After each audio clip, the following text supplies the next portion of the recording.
I'd tell you a story, if I can, about Neville Brown. He was a gambling man. Poor old Neville was in bad need of a break. He gambled away most everything, till one day he lost his wedding ring. His wife found out, she was mad as a rattlesnake. So she sent him away without his dinner. He snuck off like a low-down sinner, hoping to escape her big old carving knife. All he had left was a buffalo nickel, and that put Neville in a bit of a pickle. But he had a dumb idea that just might save his life. So Neville Brown headed down that dusty road to the edge of town, to the crossroads and the bottomless wishing well. He sat down by an old dead tree and hitched his leg up over his knee to wait for the devil, his immortal soul, to sell.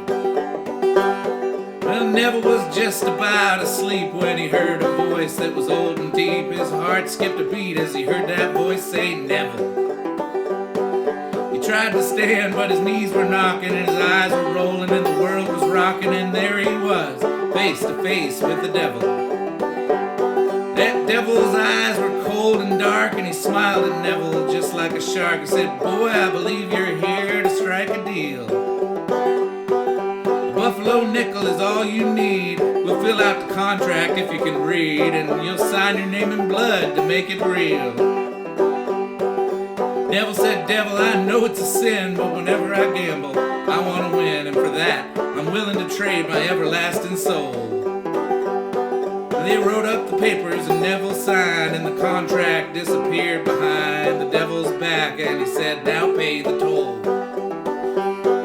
The devil disappeared in a cloud of smoke, and the sulfur smell made Neville choke, and the buffalo nickel was burning Neville's hand. When that nickel fell down the bottomless well, Neville could tell he was going to hell, but he headed downtown to find his wedding band. The devil made Neville fear for his life, but nothing was scarier than Neville's wife, so he handed his mortgage to the man who had his ring. The man just smiled and dealt the cards. They came out fast and they came out hard, and Neville's hand was aces backed with kings. He brought the ring home, showed it to his wife. She didn't kiss him, but she spared his life and gave him some dinner at no extra cost. From that day on, Neville gambled a lot, and he never did worry about the cards he got, cause whenever he played poker, he never lost. I'd like to say that's a final chapter, and Neville lived happily ever after, and he just kept on winning every single bet. But there's a small matter of selling his soul in the bottomless well and paying the toll, and one night the devil came back to collect his debt. 12 o'clock on a stormy night, Neville sat bolt upright in bed when he heard 3 knocks upon his door. Well, Neville's wife, in a voice so sour, said, who could that be at such an hour? Neville just lied and said, honey, I'm not sure. She got out of bed with a curse and a grumble, put on her robe and started to stumble toward the door like an angry grizzly bear. The bathrobe seemed to increase her size as she opened the door with bloodshot eyes, green mud all over her face, and crazy hair. You may not believe it, but I can't lie. That devil jumped back and let out a cry, and took him a minute to get himself composed. He said, hello, ma'am, I'm the devil. I'm here to see your husband, Neville. I apologize if I caught you indisposed. She just snorted, pursed her lips, placed her fists upon her hips. Her voice could have frozen hell when she said, Neville.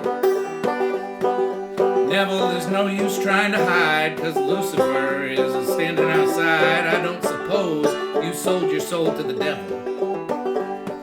The devil held the contract up to the light. He said, it's all here in black and white. Your husband wanted to gamble and always win. I held up my end of the bargain, and Neville signed down in the margin, and I'm just here to collect his soul from him. She said, can I read that, Mr. Devil, just to make sure it's on the level? You'll forgive me if I just don't take your word.